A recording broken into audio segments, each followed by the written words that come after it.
안녕하세요. 벨찬쌤입니다. 오늘 사회 수업을 시작하도록 하겠습니다. 오늘의 학습 주제는 도시의 경관입니다. 자, 우리가 도시에서는 굉장히 다양한 것을 볼 수 있는데요. 여기서 경관이라는 것은 우리 눈에 보이는 것을 말합니다. 자, 도시에서는 우리가 시청도 볼 수 있고 법원도 볼 수 있고 백화점, 아파트, 주택, 공장, 병원, 학교, 기업 본사 이렇게 많은 것들을 볼 수가 있죠. 자, 그런데 이러한 시설들은요, 각각의 기능에 따라 특정 지역에 모입니다. 따라서 우리가 도시의 중심부에 있느냐 또는 도시의 주변부에 있느냐에 따라 우리 눈에 보이는 경관도 달라지는 것을 경험할 수가 있어요. 자, 여기 서울 지도가 있습니다. 이곳은 서울의 중심부인 종로구예요. 종로구의 경관을 보면 이렇게 고층 빌딩들이 빽빽하게 들어선 모습을 볼 수 있습니다. 이곳에 가면은 정부 청사도 있고요. 언론사도 있고 또 기업 본사, 은행 같은 곳이 입지하고 있습니다. 자, 여기 광화문 광장 있는데요. 이곳을 가본 학생들은 알겠지만 이 주변에 고층 빌딩들은 많이 보이지만 우리가 사는 아파트나 주택은 보이지 않아요. 자, 이곳은 서울이라는 도시에서 비교적 외곽부, 주변부에 위치한 곳이죠. 노원구인데요. 노원구의 경관을 보면은 사진에서 보이는 것처럼 아파트들이 굉장히 많아요. 이 지역에는 사람들이 사는 주거시설이 굉장히 많이 입지하고 있는 거죠. 자, 이처럼 한 도시 내부의 위치에 따라 보여지는 경관, 들어서는 시설이 달라진다는 얘기입니다. 이것을 좀 더 구체적으로 살펴보도록 할게요. 도시의 중심부가 있고 주변부가 있습니다. 한 도시 안의 중심과 주변을 말하는 겁니다. 자, 중심과 주변에서 보여지는 경관이 달라지는데 어떠한 시설은 도시 중심부에 모이고 어떠한 시설은 도시 주변부에 모인다는 말이겠죠. 자, 그렇게 만드는 요인은 바로 접근성과 직가거든요. 자, 여기서 접근성이라는 거는 한 곳에서 다른 곳까지 도달하기 쉬운 정도를 말해요. 쉽게 말해서 접근성이란 것은 이곳이 교통이 편리한가? 라는 것을 말합니다. 자, 여기 도시의 중심부가 있어요. 이 중심부는 다른 곳으로 이동하기 편리하죠. 그럼 이곳은 접근성이 좋은 곳입니다. 교통이 편리하다는 뜻이죠. 자, 도시의 주변부는요, 다른 곳으로 이동하기가 조금 거리가 멀죠? 접근성이 상대적으로 떨어진다는 말입니다. 자, 지가라는 말은요, 땅값을 말하는데, 자, 서울의 중심부의 지가가 높을까요? 주변부의 지가가 높을까요? 당연히 중심부의 지가가 높겠죠. 그 이유는 접근성 때문입니다. 다른 곳으로의 이동이 편리하니까 그만큼 지가도 높은 거예요. 자, 정리하자면은요. 한 도시의 중심부는 접근성과 지가가 높고 주변부는 접근성과 지가가 낮다라는 말입니다. 자, 이 요인으로 인해서 중심과 주변부에 입지하는 시설, 기능이 달라지게 돼요. 자, 중심부에는요, 행정기관, 기업 본사, 금융기관, 백화점 같은 시설이 입지합니다. 이러한 것들이 여기 사진에 보이는 것처럼 고층 빌딩들을 이루면서 들어서는 거예요. 자, 이러한 기능들은요, 먼 곳에서부터 사람들이 오는 그런 시설들입니다, 보통. 그리고 높은 땅값을 지불할 수 있는 능력이 있는 시설들이죠. 따라서 이러한 행정기관이라던가 기업 본사, 금융기관, 백화점 같은 것들은 도시의 중심부에 위치하는 거예요. 자, 주변부에는 아파트라던가 주택, 공장, 학교, 또 농촌 같은 경관을 볼 수가 있는데 이러한 것들은 굳이 접근성이 좋을 필요가 없고요. 특히 아파트나 공장, 학교 같은 것을 지을 때는 땅이 넓어야 되잖아요. 그래서 지가가 낮을수록 오히려 입지하기가 유리해요. 그래서 이러한 시설, 이러한 기능은 도시 주변부에 위치하게 된다는 말입니다. 자, 중심부와 주변부를 이어볼게요. 도시 중심과 주변부의 경관을 건물의 높이로 비교해 보자면요. 중심부에는 고층 빌딩이 굉장히 많습니다. 건물의 높이가 높아요. 왜냐하면 이곳은 지가가 높기 때문에 땅을 넓게 짓기보다는 높게 위로 쌓는 방식으로 짓게 된 거죠. 자, 반대로 주변부는요. 상대적으로 건물의 높이가 낮습니다. 지가가 낮기 때문에 건물을 높게 지을 필요가 없고 옆으로 넓게 짓는 거예요. 그래서 건물의 높이가 낮은 거죠. 자, 여기서 접근성과 직가처럼 도시의 중심부와 주변부에 서로 다른 시설을 입지하게 만든 이 요인을 우리는 지역 분화 요인이라고 합니다. 자, 정리하자면은 접근성과 직가에 따라서 어떠한 시설은 중심부에, 어떠한 시설은 주변부에 위치하면서 도시의 지역이 분화가 된 거예요. 중심과 주변으로. 자, 이렇게 도시의 중심부에서 볼 수 있는 경관과 주변부에서 볼 수 있는 경관을 우리가 정리해 보았습니다. 자, 그럼 이어서 도시의 지역 분화를 조금 더 자세히 들여다보도록 할게요. 자, 도시는 접근성과 직가로 인해서 중심부와 주변부가 다른 경관을 보여주는 식으로 분화가 된 건데, 이렇게 단순하게 도시의 중심, 주변 딱 두 가지로만 구분할 수 있는 것은 아니고요. 도시 내부를 조금 더 자세히 들여다보면은 조금 더 복잡하게 도시의 지역이 분화가 되어 있습니다. 그것을 우리는 도시 내부 구조라고 합니다. 자, 여기 있는 이 그림을 여러분들이 자세히 보면 좋은데, 이 모습은 하나의 도시를 아주 단순화시켜서 그린 모식도입니다. 자, 여기 하나의 도시가 있고요. 그 도시 내부는 몇 개의 구역으로 구조가 나누어져 있어요. 구분되어 있습니다. 그 대표적인 게 도심, 부도심, 중간지역, 주변지역이고요.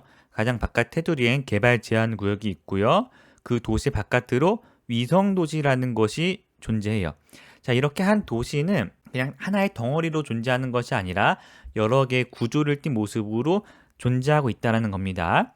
자, 여기서 집심현상이라는 거는요. 아무래도 이 도시의 가운데 부분이 접근성이 가장 좋잖아요. 또 지가도 높죠. 이때 좋은 접근성을 필요로 하는 시설, 그리고 높은 지가를 지불할 수 있는 시설이 도심으로 모이는 현상을 집심현상이라고 합니다. 자, 여기 이심현상이라는 거는요. 넓은 토지를 필요로 하는 땅은 지가가 낮은 곳에 위치하게 되죠. 그래서 주택과 학교처럼 넓은 토지를 필요로 하는 곳이 도심 바깥쪽으로, 도시의 주변부 지역으로 벗어나려는 현상을 이심현상이라고 합니다. 자, 다시 설명하자면요. 하나의 도시는 집심현상과 이심현상으로 도시 중심부와 주변부에서 보여지는 경관이 달라지고, 그걸 조금 더 자세히 들여다보면 다양한 내부 구조를 보인다라는 겁니다. 자, 이어서 도시 내부 구조를 조금 더 자세히 들여다보도록 할게요. 자, 하나의 도시의 가장 중심부에는 도심이 있습니다.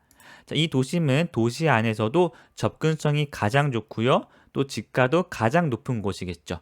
자, 그러다 보니까 건물을 높게 지어요. 고층 건물이 밀집한 그런 경관을 보여줍니다. 자, 이런 도심에는요, 행정기관, 금융기관, 기업, 본사, 백화점 등이 입지하는 거고요. 이러한 시설들은 먼 곳에서부터 사람들이 오니까 접근성이 좋아야 되는 거예요. 그러니까 도심에 입지하는 거고요. 또 도심의 높은 지가를 지불할 수 있는 능력이 있는 그런 시설들이라는 겁니다. 자, 그래서 우린 도심을 다른 말로 중심 업무 지구라고도 표현해요. 영어로는 Central Business District라고 하는데, 도시의 중심이 되는 업무를 한다는 거예요. 행정기관, 금융기관, 기업 본사, 도시가 돌아가는데 굉장히 중요한 역할들이거든요. 그런 것들이 대부분 도시의 중심부, 도심에 있기 때문에 우리는 도심을 중심 업무 지구라고도 부릅니다. 자, 이런 도심에는요, 독특한 특징 하나가 있는데요. 자, 사람들이 이러한 시청이라던가 법원, 아니면 은행, 회사, 또 백화점들을 이용하기 위해서 도심으로 많이 모이죠. 주로 낮 시간에 많이 모입니다. 그래서 도심에는요, 주간 유동 인구가 많아요. 주간이라는 거는 낮 동안의 시간을 말해요. 낮 동안에는 사람들이 볼일을 보러 도심 쪽을 많이 와서 돌아다니는 거예요. 주간 유동 인구가 많은데, 보이는 것처럼 도심에는요, 아파트나 주택 같은 주거시설은 입지하지 않고 있죠. 따라서 밤이 되면 사람들이 집으로 돌아가는 거예요.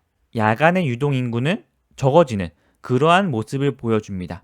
낮 동안에는 사람들이 많이 다녀서 유동 인구가 많지만 밤에는 유동 인구가 적어지는 모양이에요. 이러한 현상을 우리는 인구 공동화 현상이라고 합니다. 낮에는 사람들이 많았다가 밤에는 사람들이 떠나가 버리는, 이 도심에서 인구가 비어버리는 그런 현상을 우리는 인구 공동화 현상이라고 하는 겁니다. 자, 도심 옆에는요, 부도심이 있거든요. 이름에서도 알 수 있듯이 도심의 역할을 일부 분담하는 기능을 합니다. 특히 이 부도심은 상업과 업무 같은 중요한 역할들을 주로 맡아서 하고요. 아무래도 도심보다는 조금 바깥에 위치하기 때문에 지가가 낮겠죠. 그래서 부도심에는 주거 기능도 일부 나타나기도 합니다. 이러한 부도심은 도심 주변이라고 아무 곳에나 위치하지 않고, 그 중에서도 조금 교통이 편리한 교통의 요지에 만들어지게 되겠죠. 이러한 역할을 하는 곳이 부도심입니다. 자, 그리고 도심과 주변 지역 사이, 여기거든요. 중간 지역이 위치합니다. 도심과 주변 지역 사이, 이곳이 중간 지역인데요. 중간 지역에는요, 주택이나 학교, 공장 등이 혼재되어서 나타나요. 자, 원래 이 중간 지역은 도시의 규모가 작을 때 주변 지역이었던 곳이에요, 과거에. 자, 그런데 도시가 점점 성장하면서 이 주변 지역도 더 주변 지역으로 팽창하면서 남은 곳이 바로 중간 지역이라는 겁니다. 그래서 중간 지역에는 조금 오래된, 좀 낙후된 주택이나 학교, 공장 등이 혼재돼서 나타나고 있는 겁니다. 그리고 그 바깥으로는 주변 지역이 위치하는데요. 주변 지역에는 아파트, 주택, 공장, 학교 등이 입지하는 거예요. 이해되셨죠? 도시의 주변부에 위치하기 때문에 상대적으로 집가가 저렴해서 아파트나 주택, 공장, 학교처럼 넓은 부지를 필요로 하는 시설들이 이곳에 위치하게 된 겁니다. 그리고 아무래도 도시 외곽부 지역에 위치하다 보니까 도시와 농촌의 모습도 일부 같이 나타난다라는 겁니다. 자, 그리고 그 바깥으로는 개발 제한 구역이 있습니다. 영어로는 그린벨트라고 하는데요. 말 그대로 개발을 제한하는 구역이에요. 도시의 무질서한 팽창을 막기 위해서 정책적으로 이 개발 제한 구역까지는 침범해서 막 건물을 짓거나 도시 개발을 하지 말자라고 설정한 구역입니다. 자, 그리고 위성도시라고도 있는데요. 이거는 하나의 도시 바깥에 있는 거예요. 그래서 위성도시는 대도시 주변에 위치하면서 대도시의 기능을 분담하는 역할을 합니다. 자, 말이 좀 어려운데요. 이 대도시의 기능, 도시의 기능이라는 건 앞서 얘기한 것처럼 뭐 법원과 시청 같은 행정 기능, 아니면은 아파트, 주택처럼 주거 기능, 아니면은 뭐 공장 같은 뭐 생산 기능, 그런 것을 말하는데, 하나의 대도시 안에 사람들이 너무 많이 몰리면은 그 기능을 다 못하는 거예요.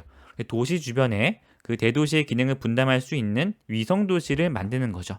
그래서 서울이라는 대도시 주변에 일산이라는 위성 도시, 또 분당이라는 위성 도시 같은 것들이 있으면서 주거 기능을 분담하는 그런 모습을 보이고 있습니다. 자, 오늘 조금 어려운 내용을 배웠는데요. 오늘 학습한 내용을 복습하면서 다시 한번 정리해 볼게요. 자, 우리 8단원 사람이 만든 삶터 도시 배우고 있었고요. 그 중에 두 번째로 우리는 도시의 경관을 학습했습니다.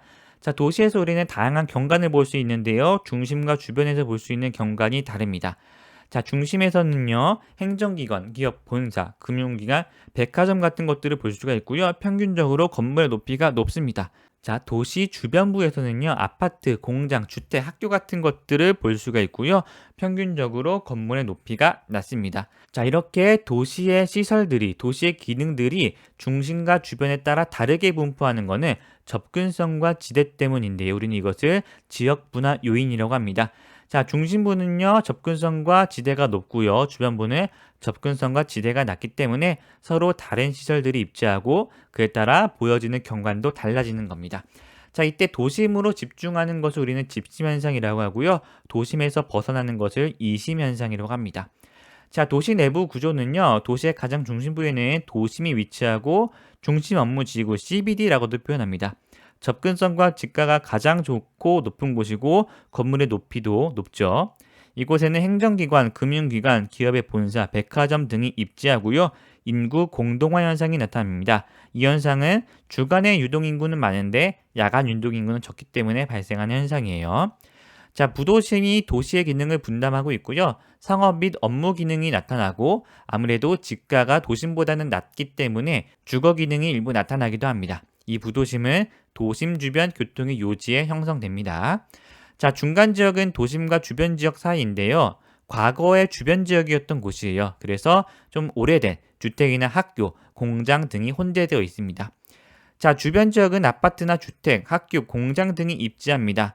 이곳에는 도시와 농촌의 모습이 함께 나타나기도 합니다.